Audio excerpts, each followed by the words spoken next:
To my mind, one of the most important virtues of no code is the ownability of the product. See, usually when you make code, if you're not a developer yourself, you are going to be outsourcing that to someone else, some expert, some coder. And you're going to ask that person who might be working in your organization or might be an outsourced contractor or even an agency to please go solve this problem for me. And they're going to deliver to you some kind of result, an application, some piece of code, which your business is then going to be able to use. You're not going to be able to do huge quality assurance on it because you're trusting your developers quite a bit for it. They'll have to pass certain tests and what have you. But the code that they give you is basically going to be like a black box. And where you being in a position of being able to interpret it as a business owner, or at least as the subject matter expert, you're going to need to trust that it kind of does what it's supposed to do.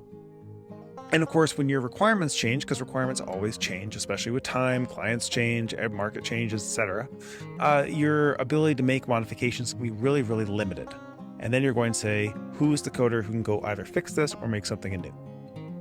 In contrast, no-code tools change the way that you can interact with that product from the point of view of both creation and modification.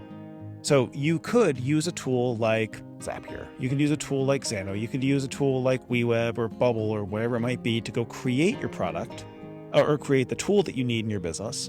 Or you could be handing that off to a consultant or to an agency. But what they will come back with is going to be the configuration of that no-code tool to have solved your problem.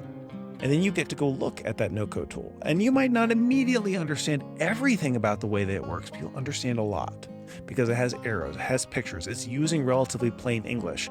And you can track, oh wait, this is the part that I really care about. And when you need to make a change, you'll be able to make a change. You'll be able to make that change without having to alter some arcane language that you never really understood in the first place. And that's the opportunity. You can make adjustments without having to be an expert in technology. And by being an expert in the business, you are going to be able to make better adjustments than you ever could by sending it back.